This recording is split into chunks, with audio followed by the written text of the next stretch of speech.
You're listening to 101 with Tommie Zam. On the 47th episode, we sit down with Jim Gray talking about skateboarding and life. Let's do this. Hey, Jim, how you doing? I'm doing awesome. How you doing today? Good. So how's 2023 holding out for you? You know what? So far, so good. I got no complaints. Anything colder than I'd like. Yeah, that is true. It is a little bit cold. But we're from California, so that's sissy cold. Like we wake up, it's 45, and that's the high. That's not even the high in a lot of places, and I realize that. But hey, I'm a California sissy. I know it. I accept that. Well, I saw I think it was like Mount Rushmore or somewhere up north was like a negative 108 degrees. Dude. What? I didn't even know yeah, that's it was possible. Like George Washington Mountain or something like that. I can't remember. Somewhere up there. I didn't even know that's possible. I don't think I ever heard of anything below like negative 30 or something. So that's insane. Yeah, it's a negative. Look it up when we get off. Google it. 108 degrees. It was like George Mountain or something like that in New Hampshire somewhere. Like you walk outside and just die. Exactly. You would just freeze to death. But well, so I'm happier. It's 2023 and I'm in Southern California. How's that? Right. Nothing too crazy has happened. Let's knock on wood. Right. Exactly. So, just give a small little bio about yourself. So some of the viewers might know who you are and some might not. Just give a little bio about yourself. All right. Well, I am a 60-year-old skateboarder. And yeah, I definitely realize that in this wonderful spread of people we have skateboarding from, teenagers to old guys. Lots of people don't know who we are. I am a very fortunate guy. Grew up in Southern California. Lived in LA till I was about 7, then moved to Orange County, got sponsored when I was about 13 years old. And this is back in like 1978, something like that, 77, 78. So that's when I first kind of got into the skateboard realm. And I've really never left. I'm one of those few people who, started as an amateur, ended up turning pro when I was 18 or 19, which was really old at the time. Back then, Tony Hawk, Lester Kasai, and they all turned pro at 15, 14. So that was back in like 81 or something like that. I turned pro and ended up going on to manufacture skateboards at a company called Acme Skateboards. I made a couple million skateboards in my factory here in Costa Mesa and made a lot of skateboards for Alien Workshop and Birdhouse and printed skateboards and stickers for, all sorts of brands, Black Label, Planet Earth, you name it, Volcom. So, and to this day, that's still what I do. So that's awesome. In a nutshell. I mean, there's lots of stories in between. That's a good little bio. And so where'd you grow up in Southern California? Costa Mesa or? No, I moved to Costa Mesa when I got older. So I was born in East LA in Monterey Park. Oh, wow. Up above the Belvedere skate park up there on the hill. And my real father was a dentist. He died when I was 3, sadly, of a heart attack. And my mom remarried when I was just shy of 7. And we moved to Westminster, kind of right on the Westminster Fountain Valley border. So I grew up till I graduated high school in Westminster. And then after high school, I basically lived at the beach, moved to Huntington and then Costa Mesa, Newport area. I've been, mostly working and living in Costa Mesa for 30 plus years now. Oh, wow. Congratulations on that.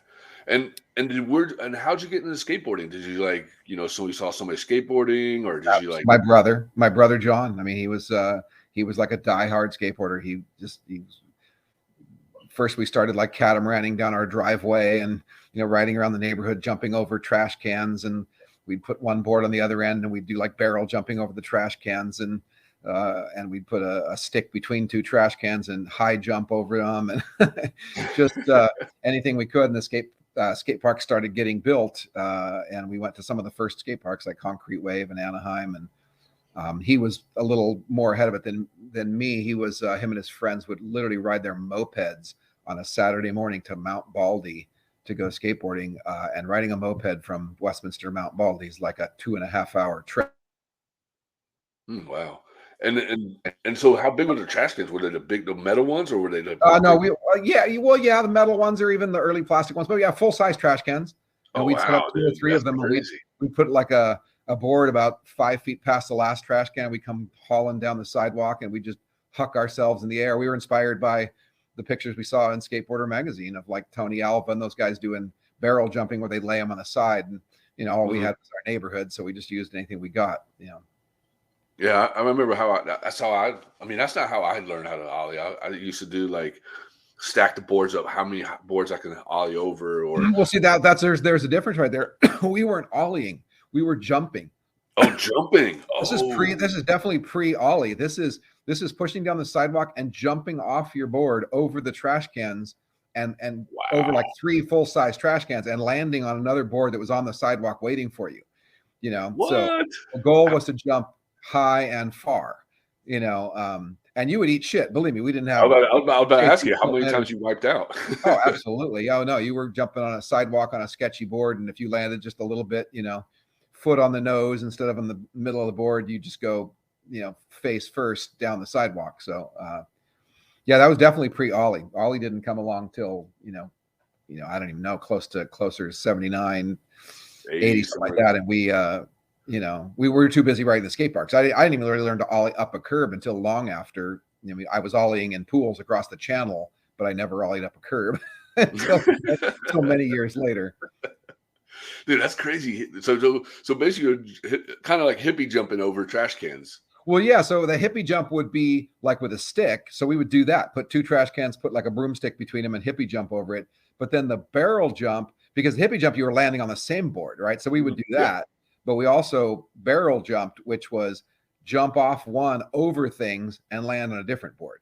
So, and back then, if you Googled some like skateboard stuff in the 70s, you'd see guys jumping over cars. Like there were guys who would get like a small car, like an MG or a Triumph Spitfire or something like that, and they would put a board on the other side of the hood, and they would come along and they would jump over the hood of the car and land on a board on the other side. It was definitely a 70s thing. And how many trash cans have you done? What's your Uh, record? Probably like 3 or 4 full size ones. Wow. Yeah, so I mean, it was a good healthy jump. You're jumping 3 feet in the air and 7 or 8 feet down, and then landing on another board. So yeah, so when you did screw up, you did eat shit pretty good. Did you do like a pre-jump, like test it and make sure that you can jump that much, Well, or we'd what? start with like 1 trash can, yeah, for sure, and then and you could lay the trash cans on their sides, so you don't have to jump that high. But we like to lay them standing straight up, so we had to jump higher. And sure, you have to time yourself. You have to jump early enough so you don't clip your feet on the trash can, because it's really not good if you clip your toes on the trash can. And then they all start tumbling over. And there's a lot of ways to eat shit doing that, let me tell you. But this was the Evel Knievel generation. So we were all inspired by some nutcase riding a full-size Harley Davidson jumping over buses in stadiums. This was the inspiration of our youth. Yeah. And it's crazy how skateboarding has changed so much. You know what I mean? From jumping over trash cans to what it is now. I mean, it's just to think about that. It's just how Well, now much it's it just changed. nuts. It's nuts to think about ollieing down 25 or 30 stairs. Just nuts. I mean, to me, that doesn't even, there's no logic in that. I mean, No, definitely it's not. gnarly. I absolutely respect the gnarliness of it, but that has no appeal to me. Yeah. That's just crazy. I mean, I'm imagining you right now jumping over trash cans as a kid, like, damn, that's gnarly. We were scrawny little kids, and we definitely, and then the other place we rode, there was a ditch. It was actually the Santa Ana River, and there was a couple spots where you can ride your bike down the trail and then back onto the bridge and back up. And they had the banks that went over there. They were really rough, troweled, raw banks. And there was one on the Santa Ana River bed at a street called Slater. We call it Hamburger Hill because your skin was turned to hamburger because you'd fall down and just get charred up. But there was a time when it was so popular when skateboarding was just starting its little 70s rage. You'd go there and there'd be 75 kids like surfing this bank, and just eating shit and trying to do burts and stuff. And it was pretty, it was really no different. It was different terrain, but it was the same vibe. Get a bunch of kids get stoked on the same thing, and they go around town looking for stuff to skate. And you've been skating for how long? Probably a little over 50 years. I just turned 60. My first skateboard I got, which would have been like a clay wheeled Black Knight, in that realm, I was about 10. Which one? I was like a clay wheeled, like a Black Knight, Okay. The clay wheeled wooden board, little skinny trucks. I'm guessing I was about 10. Soon after I got one, my company called Grentech, which was urethane wheels, but with ball bearings. I mean, we still have to clean our, clean our bearings and put graphite in them. And, so it was all pre precision bearings. Yeah. And you know, for skating for like 50 years, so I mean, you've seen like skateboarding going from clay wheels to urethane wheels to, you know, some like wooden boards, you Oh know, yeah. shaped out of Yeah, we made a lot surfboard. of plywood. There was hardwood boards started. So the first boards were literally made out of pieces of oak, which is like a hardwood that you really don't bend, you just cut Mhm. from a slab. And so those original like Logan Earth ski boards and all that were made of hardwoods, and we made our own in the garage. Wow.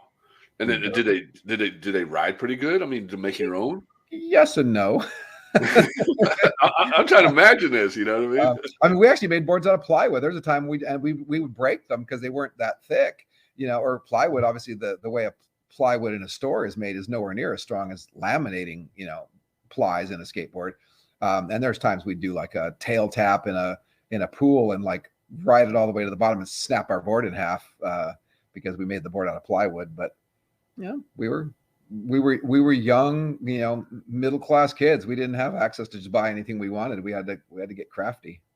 Dude, that's pretty rad. I mean, for what you have done for what you did for skateboarding back in the days, like just to, what, I can't get a board, so I'm going to make my own, go some plywood together, boom, boom, boom, I mean, it is kind of funny in when I think in hindsight. I mean, I literally have only purchased one or two skateboards in my whole life because I first started. There was a demo in Fountain Valley near my house, and I won a deck, and the other ones we had always made. We started with that Black Knight and all that, and then as we got into that, they started getting wider, and the kids started riding banks and quarter pipes like that. I won a deck, and Vans shoes used to sell wheels.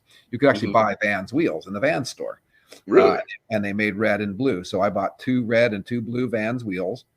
And I got some generic tracker trucks, there was knockoffs of trackers. Trackers were like the elite premium thing you dreamed of. And I found some cheap knockoffs like that. So that was one of my boards. And then not long after that, we just made all of our own boards out of, oak, plywood, different stuff. And then I got sponsored. I really hadn't skated that long before I met some kids riding a backyard ramp, and they go, "Man, you got to come to like our team tryouts and at Skatopia Skate Park." And I got on a team called Pro Am. Oh wow! And, so I started getting free skateboards. So it is kind of ironic that I made millions of skateboards and sold millions, but I only bought like 1 or 2 in my whole life. But that's just crazy to think. Like, out of 50 years of your whole life of skateboarding, you only bought 2. And then the rest of them you made your own, you manufactured boards and this and that. I mean, that's pretty amazing. Oh no, it's a pretty classic story. I'm very fortunate. I realize how fortunate I am. Like, you're like, dude, I only bought 2 boards in my whole entire Well, life. and honestly, those 2 boards weren't even like when I was young for me skating. I literally made my own and then got sponsored. Those are boards I bought like later in life just because I wanted. Like I have a BMW skateboard I think I traded somebody for because I wanted to just have it in my collection.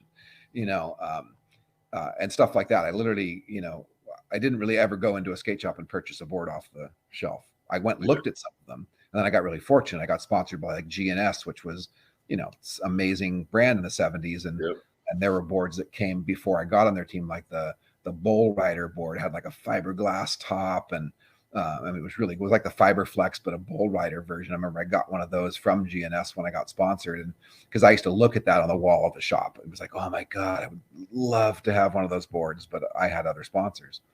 Mm-hmm. So there's a downside to sponsoring. When you were sponsored, I mean, it's awesome. You got your stuff for free, but you also missed out on trying all that other stuff. Yeah, because you had to ride a certain brand, and that's kind of what locked you in. So sometimes I look back and God, I wish I would have tried one of those Sims boards or one of those, but I didn't because I was sponsored by somebody. You never homie never hooked you up with a sim board and never scratched it off, the graphics off, and then no, you know what? It was that's a really big change from when you're talking like the late 70s into the early 80s or mid 80s of sponsorship. The staying super true to your sponsor and your sponsors expecting it was on a whole different level. Okay, like if I rode for GNS, there is no way in hell I would have shown up to a contest wearing a Santa Cruz shirt. Now you could have a kid who rides for whatever girl and show up wearing a fucking awesome shirt or whatever, like that. I mean, a different brand, and everyone go, oh yeah, that's cool, they're my friends. And that sort of eroded in the 90s. Which is a long story, even how it got there, but it's so different. Like there's no way I would have never I would have felt so bad and so guilty because, here's a company that gave me all this free product. I mean, here's wheels, here's boards, here's clothing, blah, blah, blah. And back then it was extremely taboo to show up in another sponsor's anything, clothing, stickers, whatever like that. People were very true to their sponsors. And that sort of started getting eroded towards the end of the 80s. Yeah, I mean, because you got to think about it, like, when you rode for a company, you rode for that company, you represented that company, Oh, absolutely. And that's, and that's where sponsorship, I think that's one of the saddest things in skateboarding is that sponsorship used to really be understood what it was for. I mean, someone sponsored you to sell product. I mean, nobody sponsors someone just because you're good. Right. I mean, I eat hamburgers good. Nobody gives me free hamburgers because I walk in and go, man, I'm really good hamburger eater. Like, okay, cool. You're on the team. Eat free hamburgers all you want. Hey, I'll be down for that, man. Yeah. Can you drink a soda good too? We'll give you one of those. How about coffee? You can have all of it. No, they give it to you because you're supposed to be good enough and represent well enough to where you're going to help them sell product. So that's why they give you a skateboard or anything. And I think it kind of got convoluted towards the late 80s and into the 90s, where it was almost like, oh no, if you're good, you're supposed to be sponsored. Like a kid thinks the best kid in town should be sponsored. It's like, well, not really. I mean, if your town isn't big enough and that kid's not going to help some company sell skateboards, why the hell would they sponsor him? And that really did get lost. And there was a point when kind of as you got from the late 80s and transitioned to the 90s and the skateboarders sort of took over their own industry, and everything became about who rides for us, not how good our product is or no research and development. It was just like slap a name on a product and that's supposed to sell it. It just really got lost. I mean, we turned every amateur pro about, kind of 1990, 1991. We went from 50, 60 pros to like 250 within a matter of about 2 years. There was almost no amateur skateboarding for several years. And and just the whole idea of, I mean, every kid thought he should be sponsored.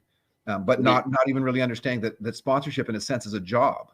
I had to give up going and buying a Sims board because I rode for Powerflex or whatever. I mean, I that wasn't my option anymore. I didn't get to ride whatever brand I wanted. I rode the brand that was giving me free product. Yeah. No, and that's also true. I mean, nowadays you got people turning pro and you're like, who are these guys, Well, I know. And it's, I mean, God, to me, from someone from my generation, it's beyond ludicrous. When I just open Instagram and I see like, Phil's pro and they just hand them a board with his name on it. Like first thing you're like, I've never heard of the guy, sometimes you never heard of the brand. And then you kind of it's really a pro model doesn't mean what it used to be. A pro model used to be a very, very honored thing to earn, and when I turned pro, I didn't get a pro model automatically. I got a pro model after that. You kind of had to do a little time and prove that you were going to last for a while, that you were going to be consistent, that you were going to compete. That's the biggest change. I mean, I come from a generation of competition, and that's how people became pro. And now, because video is the driving force, you create pros, and there's no specific defined reason for what makes someone pro, as long as somebody who considers themselves credible, and let's face it, who knows who's credible anymore in skateboarding, says you're pro, you're pro. Yeah. So, we got a couple good clips of you, boom, you're pro. Yeah. You got many followers on Instagram, bam, you're pro. Yeah, well, now I mean that's certainly changed because back in the day, I mean, so even why someone would sponsor someone is absolutely different today than it would be back then. Because if a kid comes up to you and somehow, however he did it, through his skating skills, his entertainment, or that, it's just like, I have 250,000 followers on Instagram. That person's more valuable than a dude who is winning contests and is maybe 5 times better of a skater. It's actually because he's going to get more notoriety for that brand if it's done right. But I mean, it's just like, and that's what kind of waters it all down and makes it kind of convoluted. So the best skateboarders aren't necessarily the ones people know. Yeah. That's the harsh reality. The world doesn't really know. And even within the industry, they don't really know who the best 20 top skaters are. They have an idea. I mean, they obviously know the Nigel. Some of these guys are so, indisputably amazing, but they really can't say this is the top 20 pro skaters because they don't really compete against each other. They make video parts. And I hate to tell anybody who doesn't like to hear it, but a video part isn't what makes you a good skater. A good video part just makes you a damn good, someone willing to kill yourself to get it on video. And someone's video part that looks identical to someone else's, one of them might be twice as good as the other guy, even though they look the same when they're finished. One guy was just willing to kill himself more. and throw down for it. And the other person did it a lot easier and more naturally. So yeah, to me, the only way I've ever been able to judge skateboarders is watching them skate. Yeah, and watching them in person, yeah. Because I mean, go ahead. No, I was just saying, then I can look in my mind and go, okay, we know who's the better out of those guys. But it's not necessarily the same people that the world would say, because this guy got the most, Instagram views or YouTube views or whatever. So it's a little crazy. No, it definitely is. I mean, because it's like, I don't know. To me, it's just really different because, like you said, like to be sponsored and to become the next level of an AM, you have to, always taught and always learned that you always have to skate contests. You always have to like show yourself and get out there and in all these contests. And, and when you turn pro, you still got to keep on entering these contests and keep on doing it and dropping video parts. That went away, in a sense, sort of coming back, but then again, it's not, and then now you have a whole new level because you've got the local contests, you've got the, spot skate park of Tampa contest, which probably are the most credible. And then you have X Games, and then you have, now you even have Olympics, right? And now we're, it's really hard to even determine what really counts. Yeah, I mean, and also too, I mean, it's I saw something somebody said, I saw somebody write something. It's like it's hard nowadays for kids to come up and enter these contests because it's ridiculous. There's so many good skaters out there entering these contests. Well, there really is, but ultimately, I mean, if you want to stand out, you should have to go into that contest because why should someone ever expect they could be, a pro skateboarder or given credibility if there's guys that do go out there and kill it in the contest and you can't go and challenge them? Then what would make you think you should ever be a pro? You know what I mean? So, but kids today think I don't do contests. You know what I mean? I just do videos, like, okay, that's fine. But it's not that's changing. It's everything's changing. Yeah, it just repeats itself. You know what I mean? It's because you think about it before, like what in the 90s, there wasn't that much contests going on. It was more skate videos and well, in the 90s is when it changed. In the 90s, it was all about videos. It started being all about videos, and then in the 80s, it was all about contests. And toward the late end of the 80s, it switched to all video. And then as for the 90s, most of the 2000s, even 2010, I mean, it's just video. But in the last decade, competition has started coming, to the forefront a little more, or at least being noticed. And young kids, here's the thing, new generation of kids like competing. Little 12-year-old kid who's good, he wants to go enter a contest. Oh yeah. In the late 90s generation was like, contests are lame, bro. It's because people didn't want to be in a contest. And sometimes it was because they didn't want to be embarrassed and have them see that they really couldn't land their tricks that you saw in the video. Now there's so many good people, like you said, that land everything.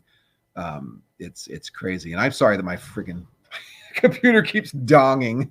No, it's all good. I'm getting some notifications. I don't know how to turn them off, You're good, man. But no, I mean, it's definitely the generation of skateboarding is really different. You know what I mean? It's just, you got amazing girl skaters out there just killing it. There's so many girls have advanced. We talked about that when we did our podcast too. I mean, girls. I mean, like it's lady skateboarding has outpaced male skateboarding for the last at least the last decade, like by a long shot, as far as comparatively to where it was. And it's good to see. I mean, and it's good to see that ladies are being more welcomed than they used to be. A lot of guys used to vibe girls for skateboarding, which I never really understood. I mean, but that doesn't seem. It just seems to be a whole new world. No, it definitely is, and there's so many good girl skaters out there. You know what I mean? That just straight up kill it, and they're just like, wow, dude, they're amazing. Because back in the day, I mean, when I don't know how many. If there was girl skaters back in your generation and stuff like that, probably like a few. And there was, but very few. And, and some of the girls that are considered legends, like Cara Beth Burnside, she grew up skating the skate park I did like in 1978, 79. But she was like one of 2 or 3 girls that would ever skate there. And she became one of the, legends of, ladies skateboarding. And that was in Southern California, in Orange County, in a very hotbed of skateboarding. I think in a lot of other parts of the country, there was probably very, very few girls. Mm-hmm. And then my generation, there was very few, like Lisa Steamer and Jamie Foy. No, not Jamie Foy. I can't can't remember her name, but I mostly I know is Lisa Steamer, and the girl that rode for Zoo York.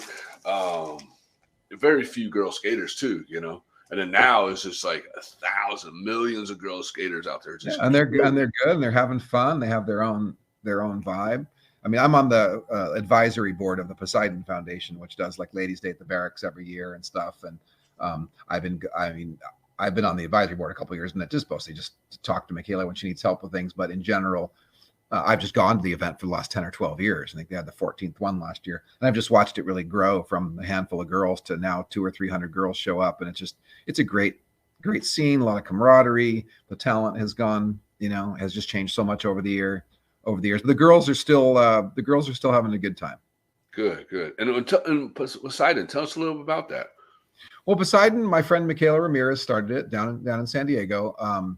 They do a lot of humanitarian stuff. They've taken a few local skate parks there, like Prince Park down in Oceanside, and they do like Prince Smiths and Prince Giving, and they give out shoes and skateboards and stuff to kids who need help, or lower socioeconomic families and so on and so forth. So they do the Ladies' Day every year at the barracks to get girls together. They've done all sorts of stuff. They've built houses down in South America, gardens. They've done just a lot of good humanitarian stuff. And Michaela and I met skateboarding and just became friends. And I just I help out how I can, but basically she's the one who does everything. Oh, that's awesome, and it's definitely cool. And how can people get involved in that? Like, how can they find out information? Well, they can find Poseidon Foundation on Instagram. And follow that and see they're always doing game, worldwide games of skate. Like they do like live things where you'll have girls in different countries and different continents having a game of skate against each other. That's the kind of cool thing of the video generation, right? Where you can live stream stuff and you get a girl in Singapore, competing against a girl in Australia. That's pretty rad, dude. Yeah, they do that. They've been doing that the last few years, and it's really cool. That's rad. That's definitely rad. And then go back a little bit. You had your own board company. You started your own board brand, Acme, right? I did. Yeah. And kind of in the late '80s, I rode for Blockhead Skateboards, and got them moved down here. They were a Northern California company. I arranged a deal with Tracker Trucks, and they licensed out Blockhead, and they moved down here. And I did a lot of stuff with Blockhead into the late '80s. And as the late '80s was kind of ending up, and the '90s were coming, this is when all the World Industries and Toy Machine and Foundation, all these skaters were starting their own companies. And I had been selling ads for Transworld Skateboarding and Transworld Snowboard magazine. I don't know, I had been dealing with all the companies, and at that point there's a certain point when I just realized, like, hey, if these guys can do it, so can I. And that included the skaters and the George Powells and the Brad Dorfmans of Vision and so on and so forth. And so I started Acme Skateboards in 1991. And it went really well. I mean, it was a interesting time in skateboarding. It was a pretty low time. The big companies were trying to kind of reorganize because they had been so huge, but then sort of, skateboarding changed. A lot of people stopped skateboarding, and it kind of collapsed as these new brands were diverting sales away. So I was able to sneak in there and get like the back cover of Transworld and the contents page and the letters column. And this is a very creative advertising. When everyone else was afraid to commit. And I kind of was a little bit of a Pied Piper because I'd go to the magazine and say, hey, I'll take your back cover and do this, because everyone's doing black and white ads. And as soon as they see someone in their generation doing it, they're all going to follow me. Because I always said mostly skateboard guys weren't leaders. They were followers. They just, whatever was happening, they all followed each other. And the one thing I did at Acme was I did things my own way, and I made my own statements. I didn't look to see what everyone else was doing and copy them. And it worked. I mean, we turned Transworld from an almost black and white magazine in 1991 when I started Acme to by 1992. In 1993, it was all color and growing. Yeah. So I just took advantage of what I knew and who I knew, and I had a great time. And was it tough to start your own company? I mean, was it hard to keep it going and everything? You know what? I mean, not compared to today. Today, someone starts their own company, and because to put this, there were so many brands. I mean, I can give you a couple examples. Okay, so I started A1 Meats, which was a wheel brand in the 80s. By the way, that's the best wheel company right there. They were great wheels. I never liked the name. I got to admit that. A lot of people loved it. I just thought it was wacky. But I did start the company. I got the wheels made. I was the one who worked with the factory to get it all up and running. The very first run of wheels we made for A1 Meats was 80,000 wheels. Wow. And they all sold out like boom in a second. Okay. At the time, the biggest brand was Speed Wheels from Santa Cruz, and they were probably selling 400,000 wheels a month or something like that. And then you had Powell, you had all this other stuff, but there was not as many players. Okay. So then that was 86-ish. By the time 91 came and you had Foundation and World Industries and Speed Wheels and A1 Meats and so on. So, I started making wheels. I made 18,000 wheels was my first run for Acme. And I sold them all like right away. Today, you'd be very hard pressed for any young upstart company to start out and sell 18,000 wheels. They might sell 2,000 or 3,000. You know what I mean? Like if they're super hot, Nija could do it. Disorder, would probably sell 4,000 or 5,000, but they're not going to sell tens of thousands because there's 500 brands. So that's the thing. It's not that there's less product being made. There's so many more brands. Yeah. So when I started my company in 1991, Acme, there was this new onslaught of brands. They were all owned by mostly former pro skateboarders and people that are really deep in the industry. Steve Rocco, Todd Swank, Per Wellander. All these guys had been pro skaters. Paul Schmidt had never been a pro skater, but he had, worked in Vision, was making skateboards and had several brands. Steve Douglas, who was his partner in New Deal, he was a pro skateboarder. Andy Howell had been a pro skateboarder and he was, with them at New Deal. So all these little skateboard owned brands, Real, all those things, even though they weren't really owned by the skaters, they were kind of fronted by them for Fausto and stuff up there. These were all these new companies coming up backed by pro skaters. So you went from this 4 or 5 Vision, Powell, Santa Cruz, so on and so forth, to suddenly you've got 25 to 30 brands. Well, it's still 25 to 30 brands. It was still pretty easy. So I out the gate sold, a few thousand boards and like I said, 18,000 wheels on the first day. So I invested $40,000 of my money and turned it into $100,000 the first day. Congratulations. And it would be very hard to do today. Just very hard. No matter who you are, unless again, maybe a Nija, someone like that can do that. But most people who, when you see them start, they're like, oh, this pro skater started a new brand. They're going to make like a few hundred boards, and they're going to make a few hundred boards at a time. And back then there was a few enough brands that we started out making a few thousand boards. So, it went pretty well. So we did like $1 million in sales the first year and $2 million the second year and $3 million the next year. And then we built a factory and started building skateboards. That was one of my big goals. I wanted to be a manufacturer. So we started in 1991, and by 1995, I had a factory. Wow. And, I'm not a rich kid, didn't have parents give me money or like that. I had to finance it myself. Luckily, I had bought a house and gone up in value. There's a lot of factors that come along that if they didn't happen, they wouldn't have worked. I was able to, refinance a house and and get some SBA financing, so that buy machinery, because, it cost $500,000 to build a factory back then. But in 1995, we got a factory up and running and started making boards. I think in the first 6 months, we made about 10,000 boards. And then 6 weeks after that, we made 10,000 boards. So it just kind of ramps itself up and started running. Yeah. And go back a little bit for A1 Meats. Spitfire wasn't around. So a lot of people weren't, there was like a Spitfire started. Spitfire kind of started in the A1 era. I think Spitfire was late 80s. Late 80s. Okay. Yeah. Yeah. And so, but Spitfire wasn't what it was. Speed Wheels was everything. Yeah. Spitfire was a smaller wheel. And Spitfire, hey, let's face it, they were leveraged ahead from the start. They're owned by Thrasher Magazine. There's the common ownership, whatever. So to this day, it's difficult to beat Spitfire in anything because they're able to promote the hell out of their riders because they have their own magazine. Yep. So, and that's one thing most skaters don't really realize is what a disadvantage there is to a lot of companies that they'll never know. So some people think like, oh, this company's so rad and this one's not. And I go, well, no, this one's actually way radder because it's really owned by skaters. They really work it. It's all their true heart and soul. And that one that you think is rad, it's not really that rad a company. It's owned by these big corporate rich people who just manipulate the shit out of you and make you think it's cool. And that's a hard thing to watch that when you've been around skateboarding for a long time. Yeah, I mean, you definitely know. Oh yeah, and I mean, lots of stuff that people will never know, and it's just like it's kind of hard sometimes to just to zip your lip and not just rip on people because you know, I mean, again, You I don't don't want fault anybody, big or young. To me, it's all about how you do stuff.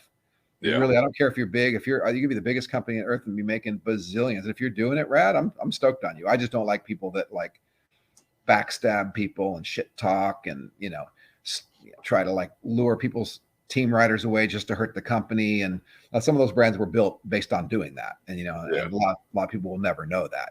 Like and you look at the history and you go, how was that brand built? Oh, it was built by shit talking. Yeah. It was built by We know what company, we know what people, right? yeah, well, we do. I mean, a lot of people do. But the bottom line is it doesn't trickle down to the consumer. So the consumer just walks right in there, slaps their cash down, and them backstabbing shit talkers just put the money in their pocket, and that's Yep. part of And life. walk away. But I Yeah. mean, but I remember A1 Meets because you had Matt Hensley. You had such a good team. Like, how did you develop that team? Well, honestly, I didn't do a lot of team stuff. That was like Mark Hostetter was a kid who, Okay. again, a lot of people wouldn't even know who's Mark Hostetter. Mark Hostetter was a kid whose mom was a partner in Transworld Skateboarding. She had worked at Tracker Trucks forever. And as he got older and, whatever, work age, he came to work at the company and, he started basic work and ended up being, team manager. And I think later became like the art director or something for the whole Transworld publications. But he was a local San Diego kid who grew up and knew Matt Hensley and guys like that. And so it was really, the biggest teams in skateboarding have always been built on friendships, not just based on people being able to, whatever, we have money, we'll pay you, do whatever. It was literally guys that hung out and skated together. And I think a lot of those guys who came together at the time were just local San Diego guys that were in a little group of guys that all skated together, and Hensley was one of them. And Hensley's obviously turned out to be, an incredible skateboarder. Oh yeah, I mean, he basically him and Mark Gonzalez, and there was somebody else that basically got skateboarding what it is, or street skating what it is now. Yeah, Nodis, Gons, Hensley. Yeah. There was. It was actually, and again, when you talk about being there the whole time, it's been interesting to watch all of that happen. Yeah, I mean, you basically, because your era was like coming from, jumping over trash cans and doing stuff like that, skating parks, skating bowls, and Vert. Well, Vert got big in the '80s, and then all of a sudden the '90s came, late '80s, early '90s. It was there was no more Vert. Yeah, there was no more Vert ramps, and they needed to create something to keep people skateboarding, and street skating, as it ended up being, was sort of like a merchandise crafted thing. It was like it was sold to people. This is what you want because this is what was available to skate. So and then it worked. And then to me, it's always been funny that there's been divisions where street skaters would say, transition sucks. I mean, there's like, no one wants to ride transition. It's like, well, I beg to differ. I think a lot of people want to ride transition, but when there isn't any, you go out and ride ledges. I mean, I couldn't imagine myself, because this is from my generation, riding a ledge if there was a bank or a bowl or something I could ride, because I like fluidity and motion. I really am. Tricks aren't what get me excited about skateboarding. That's just so I mean, but I understand. I mean, hey, you got a skateboard and there's you can't find anything to skate, then hey, every curb, every ledge is a potential oh man, my computer won't shut up. I've never done this before. Don't show new notifications. I mean, how about turn off my notifications, people? Technology, right? That's a whole different story. Exactly. If you're not paying attention, get notifications off. There we go. Turn that. Hopefully we won't get any more. Watch you get another one. Because the computer will be like, hey, you know what? You turn me off, I'm gonna go turn myself back on. Yeah, you know what? Probably. But yeah, I mean, it's definitely, it's like crazy that, I think it's amazing for you as for skating for 50 years, is just seeing how much skateboarding has changed in so many decades and so many years. And so, you know what I mean? You're right. It's absolutely changed. And at the same point, it's exactly the same. Because, you think so? Well, I mean, as far as like, it's sort of, as far as at its very core, it's the joy of riding this thing and challenging yourself, whether you were doing like walk the dogs in 360s or launching off a quarter pipe or riding a vert ramp or, you know, doing a kickflip downstairs. It's just, it's your youthful energy being expended to challenge yourself. You know what I mean? To push yourself to do things, to feel like you're not just another kid in the soccer uniform or, you know, just another kid on the basketball team. I mean, you're out there kind of creating your own creative outlet. So that part didn't matter whether it was the 70s or it's, you know, a young kid coming up today. That hasn't changed. Yeah, the styles have. The boards got wider, they got narrower, they got lighter. I mean, they're more functional. But as far as the spirit of, I do something that's unique and different. And the saddest thing is for people who don't know about skateboarding, who've never ridden skateboards, who look at skateboarders as like this weird rebel culture like that. It's almost funny to me because skateboarders are having a wonderful time for the most part. I mean, they find their vibe and their crew, and they just go out there and do it. And a lot of people don't ever get to experience that life. They got, like, I played baseball for 2 years in high school, and then I'm going to, you know, talk about that for the rest of my life with the guys I played baseball with. But, you know, they stopped doing it. I mean, I got to start doing something when I'm, you know, 10 years old, and I'm 60, and I still do it. And it's still really fun. And it's different. Yeah, I go out and I skate different than the young kid because he's had all that different influence. He's watched all those videos. He's seen all the, you know, the street moves that he thinks he's supposed to do. And I just go to like, nope, I've just been out here long enough. I just do what's fun to me, you know? And sometimes I'm happy because I inspire young kids. They go, that does look fun. You know, and I start spinning 360s, which is very old, very goofy. But to me, it's just something that hones my balance. It gets the blood circulating in my brain sometimes. So I show up to the skate park and people are riding the pool, the street thing, and I'll like spin 360s on the deck before I start pushing around. And it's just my own way of getting warmed up. And then you come back next time and some 9-year-old kid who was there is spinning 360s, and it's funny. You know, it's rad. You know, kids hunger for, you know, for more exposure. Yeah. So they want to skate this. That's what I love about a kid. 10-year-old kid, he goes straight to the street course and he drops straight in the pool. The saddest thing is when we had it for a time when if you were a super core street guy, you just wouldn't drop in the bowl because that made you not cool. And I always thought that was sad because even as a diehard tranny guy from the 70s and the 80s, if there's a street course, I always jumped on the street course and rode it around, whether I sucked or didn't, because to me it was just skateboarding. But it was sad when skateboarding had gotten to a divided point where a cool street guy would not be seen riding a bowl. Yeah, because he'd go get make fun of right down the road. Yeah, and that was, you know, that's faded away. But that was super heavy in the 90s, in the 2000s. You know, I mean, like, yeah, that's just not cool, you know. Yeah, and that's right. I mean, what I was gonna say is so it's rad to see that, like, you know, this generation, these young generation right now is getting to skateboarding. And to me, I think in like a lot of these kids that now getting to skateboarding, they were used to playing Tony Hawk video games, and that's what also inspired them to the skateboard, not just skateboarding. It's all of that. I mean, they definitely played video games, so they, you know, that probably amps their fantasies of what they can do on a skateboard or not. They've watched the craziest of advanced stuff on Instagram, YouTube, whatever like that. So every generation has advanced by watching. That's really what happens. I mean, it goes back to where, you know, our early skate park days, we started carving the pool, and then someone did a one-wheeler with, you know, and then someone did a tail tap, and then eventually someone did an air, and then, you know, the kid who just started, when you started doing airs, he skipped the carve and the one-wheeler and he just went straight for the air, you know, and took it to the next level. Well, now, even when it comes to tricks, some kids just learning how to skate a rail, but he doesn't see the stuff we saw when guys started skating rails, right? They did a basic board slide, and then they tried a 50-50. And then, you know, it took years before then people would do 5-0s and crooked grind. You know, it's like it really advanced over time. But the kid who comes out there and sees kids doing like, you know, 360 kick flip, feeble down a rail, you know, like that kid just thinks it's possible. So he doesn't let it scare him. And so when he does start going for it, he goes for stuff on a higher level.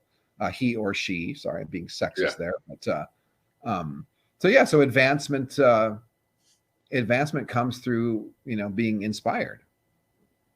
And those kids are, I see 7-year-olds, 6-year-olds jumping themselves down a set of stairs and kick They flipping don't. down a set of They, stairs. I'm like, oh, I was 6. I "Ugh." didn't have any fear. I learned to swim when I was like 5. Or like that in the first day. I asked my mom if I could jump off the high dive, and they thought you're crazy. He's like, no, I'm 5. Why wouldn't I want to jump off the high dive? You know, like that's what nutty kids do. So now you give the kid a skateboard, and it doesn't surprise me a bit.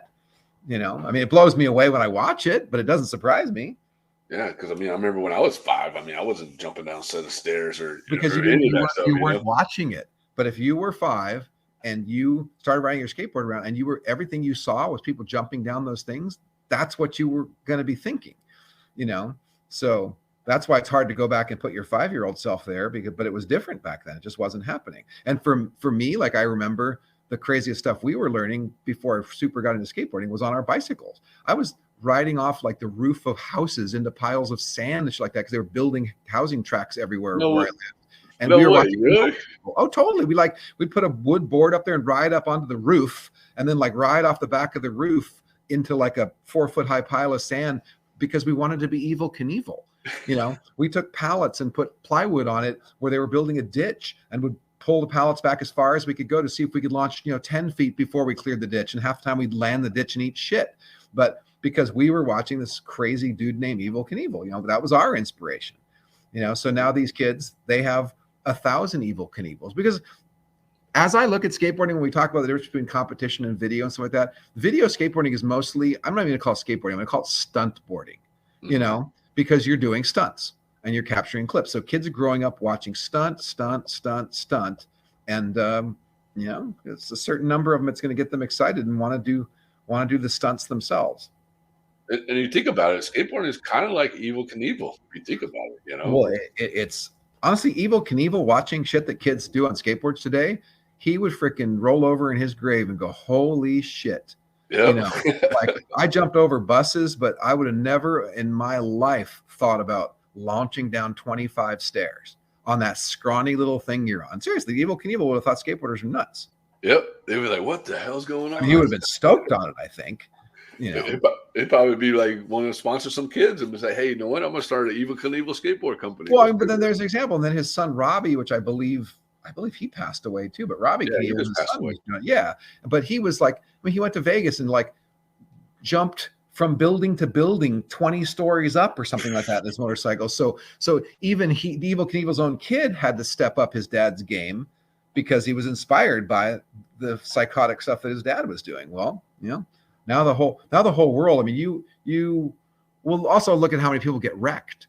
I mean, look at any day you could put on YouTube and you could see people you're like, I bet that person's going to be in traction the rest of their life. They jump off a building and slam into a wall, and all sorts of people who are not qualified to be doing parkour or skateboarding or rollerblading. They wreck themselves every day.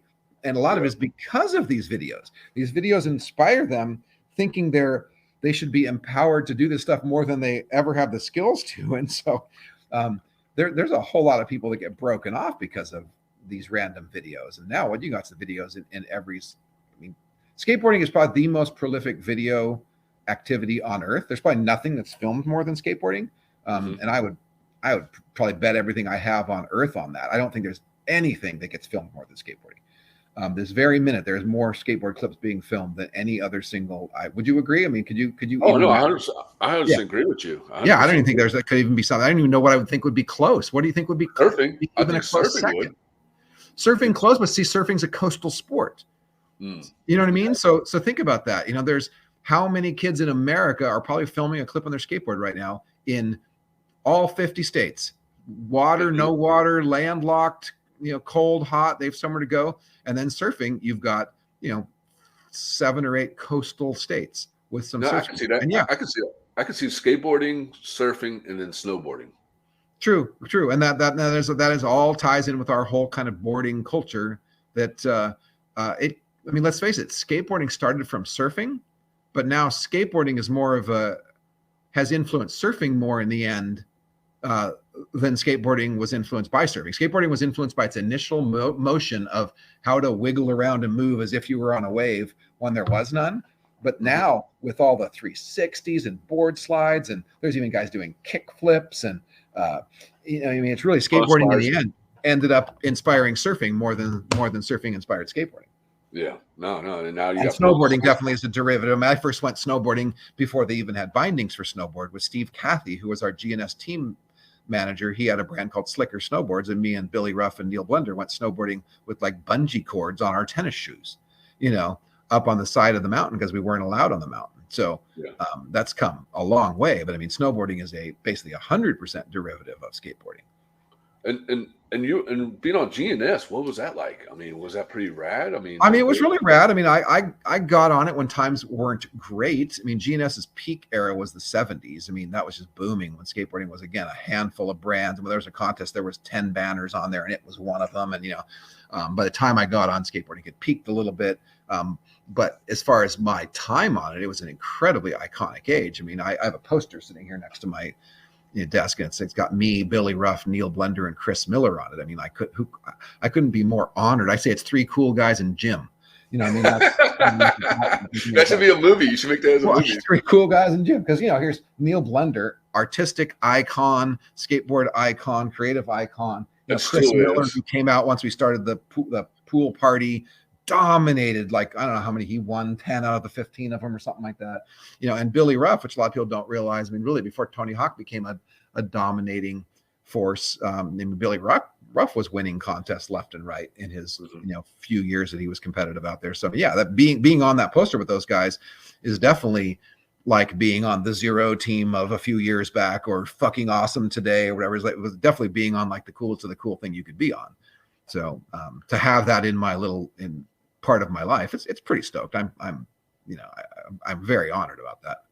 And when they put you on, I mean, were you like, wow? I got on by Steve Cathy. He was a 70s pro skater who became the team manager. He was probably my first mentor in life, because he did like skateboarding, but he also did these other side businesses. He worked on the snowboard thing. He had his little Yo-Yo Wheels brand within GNS, and I think if I remember, he did like car washes. He was always doing something.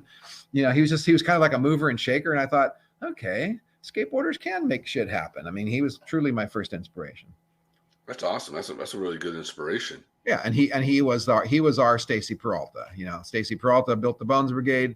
Steve Cathy built the GNS team. Stacy took it to another level as far as how they planned it and how they organized it, and and it was very well put together.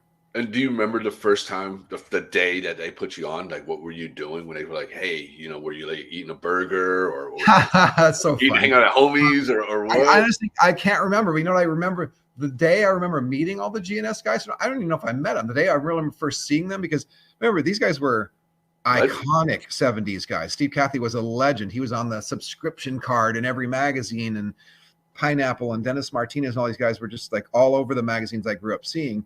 And so the first skateboard contest I ever entered was a skate park called La Mesa down in San Diego. And I went up to do a front side air in the deep end of the pool. I shot my board straight up in the air, and I landed on like my hands and knees. And I heard like, ooh. And, I'm all of a sudden my board speared me between the shoulder blades. Ooh. While I'm laying on the bottom of the pool, like in doggy position on my knees and hands as I'm trying to get up. And it just nailed me. And I look up and I see my heroes, Steve Cathy and Dennis Martinez and all these guys, the GNS guys. This is probably at least a year and a half before I ever got sponsored by them, kind of like smirking and kind of like trying to hold back their wincing / laughter, like, oh, I can't believe we just saw that, like, ouch, Yeah. So the first time I met them was a moment of extreme embarrassment. And then I got on later. I got on PowerFlex, which it's funny. I mean, I've been doing PowerFlex wheels the last few years because at the time Gail Webb was like the PowerFlex lady, and she took us around. We did demos and in parking lots on this plexiglass ramp and so on and so forth. And then there was like a dispute amongst the partners in the late 70s, and that sort of fizzled away. And then Steve Cathy asked me to ride for GNS, but getting onto GNS was like, wow. I mean, it went from like, I got a board and a set of wheels and a t-shirt here and there to I got on GNS and a box came to my house. My parents are like, you sure they're giving you this stuff for free? You didn't steal this or whatever. I mean, because I got like, 10 t-shirts and several sets of wheels and a few decks and bearings. I mean, like $100 Fafner bearings. And wow. I mean, it was a different era. And I remember, gosh, going to school the next day wearing like a long sleeve GNS t-shirt. I felt like I was just king shit of the world. Yeah. I mean, I knew I wasn't, but the pride that came with that back then, that was pretty cool, you know. Yeah, GNS. I love GNS. I mean, it was like I felt like I was like going out for the Super Bowl yesterday. I felt like I was, you know, I was on the Super Bowl team, you know, and it was just a good feeling. It was a great accomplishment. see, I got in, you know, and GNS got introduced to me when it was like Willie Santos Uh-huh. and Chris Markovich was on it, and I can't remember everybody that was on there, but those are the two that stuck out to me. But that's when I got introduced to GNS, man, and Yep. I always loved it because it was such a great brand, you know. Well, I actually licensed. I don't even know if you know that in the early 90s, 93, 94, 95, I made GNS. Oh, really? Stopped manufacturing it themselves, and I made it at Acme. You know, I manufactured, but it was a time when that whole street culture thing was changing, and the early guys, the Willie Santos and all that, they had already come and gone. You know, and so it was struggling to hang on, but I was trying to keep it alive because I had a lot of passion for it being part of my history. And it was a little bit too early. We made an amazing amazing line of longboards. Like before Sector 9 even had laminated longboards, they used plywood. We had like laminated 52-inch, like really bitchin' GNS longboards. But times were changing, and you know, Sector 9 was out in vans, you know, consigning boards at every surf shop. I mean, they were brilliant. They were killing it, and we just had it as sort of a sideline to all the other stuff we were doing. Yeah, because I mean, because GNS was also surfing too. They did surf and surfing. Oh, absolutely. GNS started as a surf brand. They were one of the oldest surf brands. They started in the 50s. Larry Gordon was a very big icon in surfing. Yeah, I mean, GNS. I mean, I remember.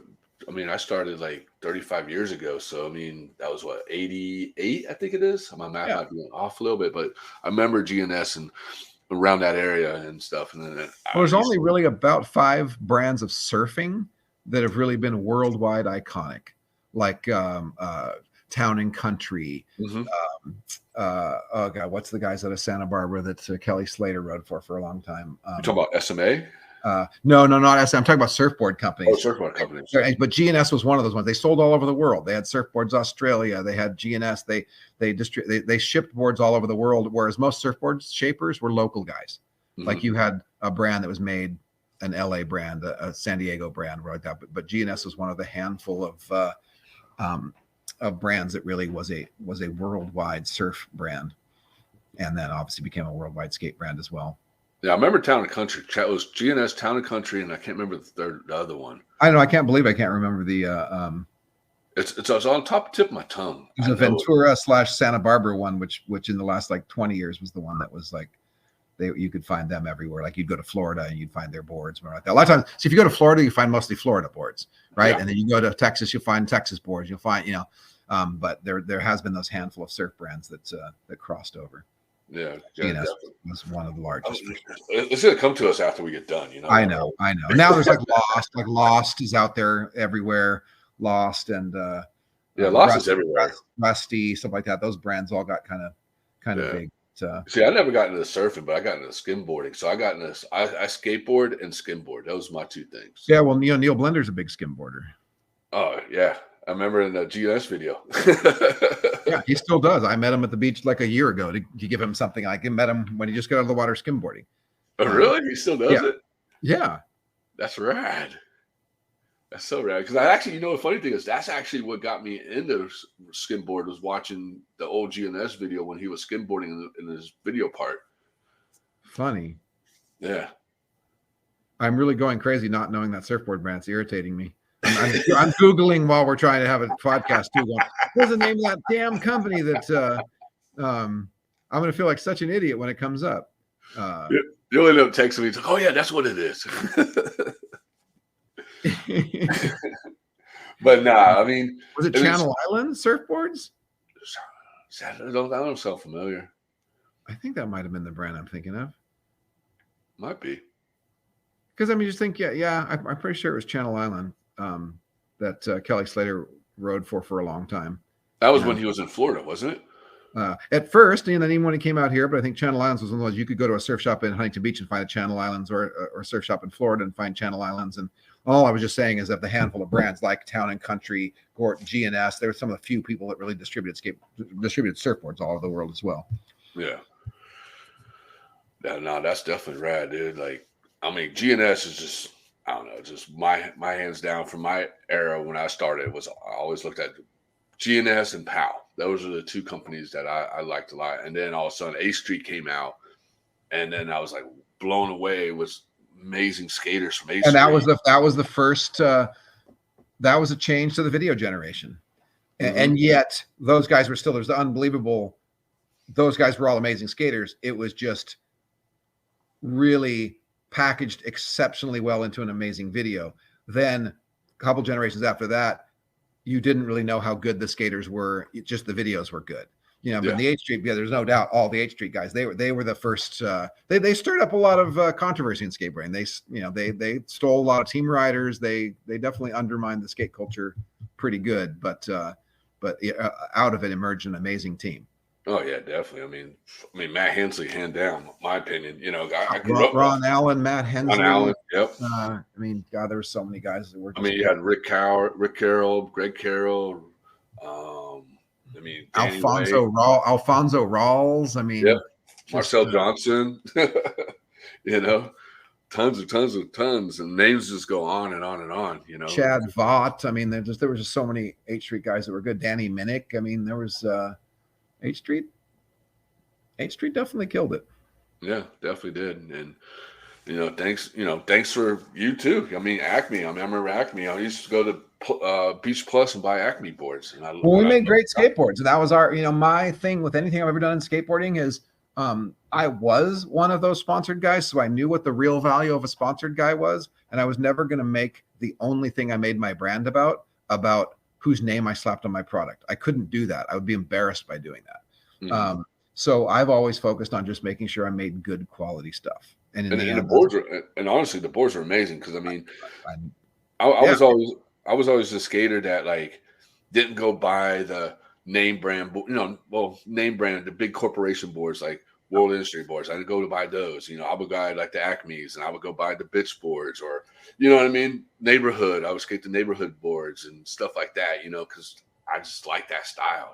That underdogs. We definitely were an underdog. We had a damn good time. We made a lot of skateboards. I definitely enjoy it. I miss a lot about it. I'm happy that life is a different place now, but I mean, it was a great time. Definitely was. And then before we take off, what can you say to the upcoming skaters, skate brands, manufacturers, all that stuff? What's a good thing you can tell them? The only guarantee is change. So whatever you think, don't think it's not going to change. That's the biggest mistake you can ever make, is thinking you can change something. When skateboarding as a thing, an entity in of itself, whatever skateboarding is, it morphs, it molds into something new on a constant basis. Roll with it. If you remember why you started riding a skateboard, and hopefully you started for the right reason, and that was that you found it to be fun, and you keep doing it for fun. And when you start getting frustrated or mad or angry, like it's not, getting what you want out of skateboarding, step back and remember it's about fun. Do the thing that's easy for you when you're having a hard time doing something, and then go back and do the hard thing later. Just have fun. That's what skateboards are made for. They're made to have fun. Don't take it too seriously. Nope, you're 100% right. Skateboarding is all about fun and just going out and hanging out with the homies and just having fun. Yeah, I say even bad skateboarding is good skateboarding.